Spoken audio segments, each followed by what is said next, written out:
오화 운명의 순간. 그렇게 미정의 배는 점점 불러왔습니다.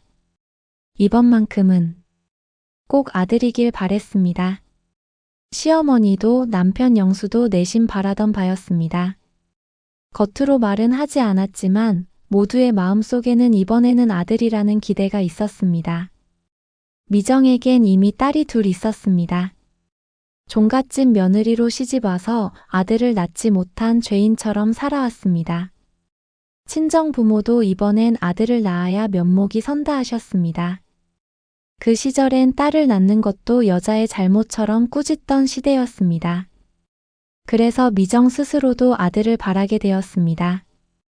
그 아이가 자신의 삶을 지켜줄 마지막 희망 같았기 때문입니다. 점점 배는 불러오고 아기를 맞이할 준비를 했습니다. 시어머니는 손수 아기 베네쩌고리를 만들어 주셨습니다. 고마우시지만 더 부담스러워. 만약 아들이 아니면 어머니가 얼마나 실망하실까?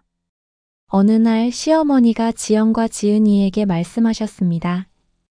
얘들아, 곧 남동생이 나오면 잘해주고 이뻐해야 한다. 알겠지? 네, 할머니. 남동생이랑 같이 놀 거예요. 저도 아기 업어줄래요. 아이들의 순수한 기대를 보며 미정의 마음은 더욱 무거워졌습니다. 미정아, 배 모양 좀 봐라. 넓적하니 이번엔 꼭 아들일 거야. 그래, 그래. 딸 둘 낳더니 이제 아들 복이 터졌나 보네. 정말 그럴까요? 이번엔 좀. 어른들의 장담이 싫지 않았습니다. 오히려 그 말이 꼭 맞기를 간절히 바랐습니다.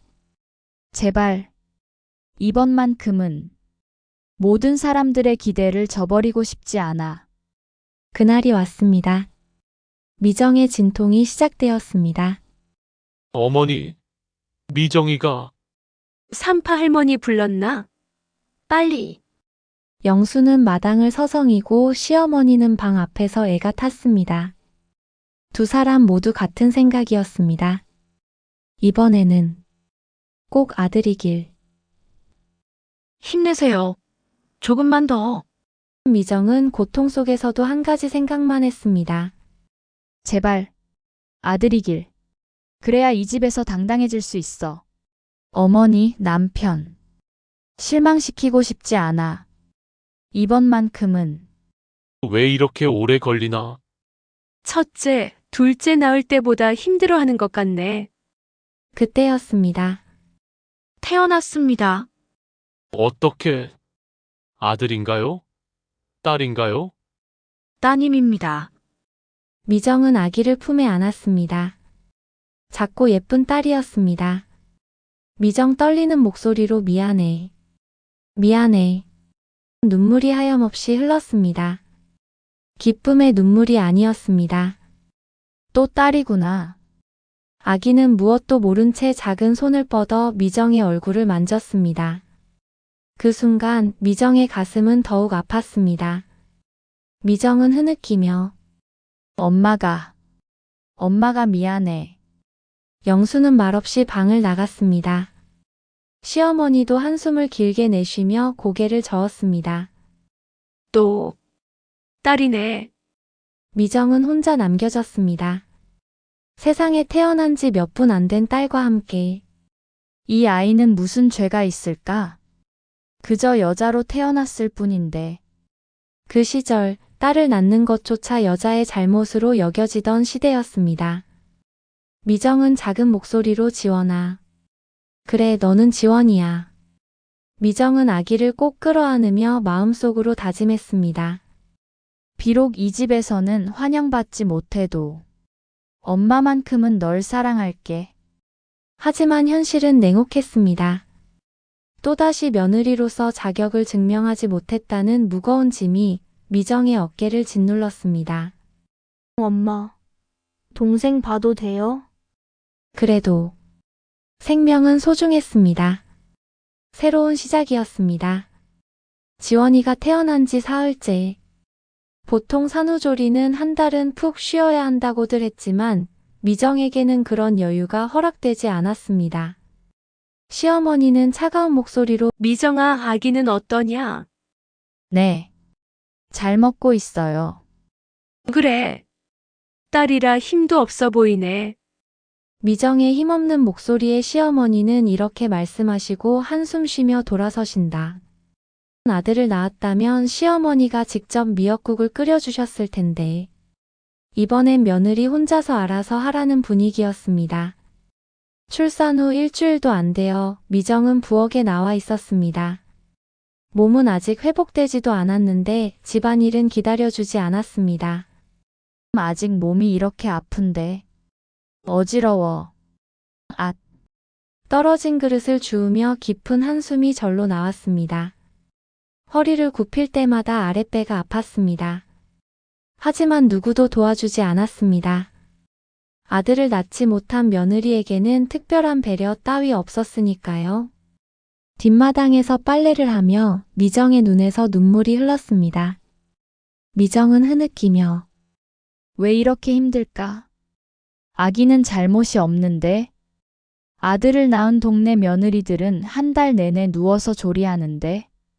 나는 벌써 찬물에 손은 얼얼하고 아직 덜 아문 상처는 옥신거렸습니다. 그래도 멈출 수 없었습니다. 이 집의 며느리니까요. 엄마, 괜찮아요? 응. 지영아. 엄마는 괜찮아. 엄마 눈이 빨개요. 7살 지영이었지만 뭔가 이상하다는 걸 눈치챘습니다.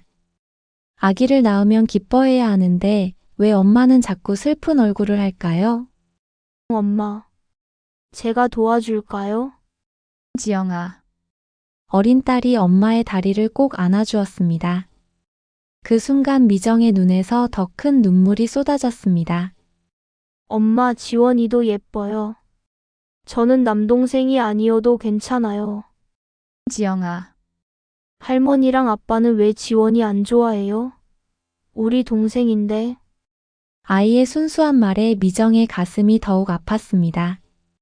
7살 아이조차 느낄 수 있는 차가운 분위기를 어떻게 설명해야 할까요? 지영아. 엄마가 잘못했나 봐. 엄마는 잘못한 게 없어요. 밤이 깊었습니다. 지원이가 울 때마다 미정이 혼자 일어나 달래야 했습니다. 지원아. 미안해. 엄마 때문에 너도 환영받지 못하는구나. 아들이었다면 아빠도 할머니도 이렇게 좋아했을 텐데. 산후조리는커녕 제대로 잠도 자지 못하는 날들이 계속되었습니다. 그 시절 며느리의 현실이었습니다. 저 집 며느리 또 딸 낳았다더라. 3번째도 딸이라니. 시어머니가 얼마나 속상하실까. 남편도 밖에서 고개를 못 들고 다닌다던데. 동네 사람들의 수군거림까지. 미정의 어깨는 점점 더 무거워져 갔습니다. 그래도 해는 떴습니다. 밥은 해야 했고 빨래도 해야 했습니다. 몸이 아파도 마음이 아파도 엄마는 멈출 수 없었습니다. 지영이, 지은이, 그리고 지원이. 이 아이들만큼은 잘 키워보자. 차가운 현실 속에서도 미정의 모성은 꺾이지 않았습니다. 그게 엄마였으니까요. 지원이가 태어난 후 영수의 일상이 달라지기 시작했습니다. 예전엔 해질 무렵이면 집으로 돌아왔는데 이제는 밤 9시가 넘어서야 들어왔습니다. 여보. 늦으셨네요. 저녁은요? 밖에서 먹었어. 대답도 짧아졌습니다. 예전처럼 아이들과 놀아주지도 않았고 미정과 눈도 잘 마주치지 않았습니다. 영수야, 요즘 집에 일찍 안 가냐? 뭐, 집에 가봤자. 또 딸이라며? 3번째도? 그러게. 내 복이 그런가 봐. 아이고, 종갓집 장손인데. 아들은 있어야 대를 이을 텐데. 영수는 깊은 한숨을 내쉬며 술잔에 술을 따릅니다. 동료들의 말에 영수는 더욱 술잔을 기울였습니다. 집에 가기가 점점 무겁고 부담스러워졌습니다. 구독과 좋아요로 계속되는 이야기 함께 해주세요. 감사합니다.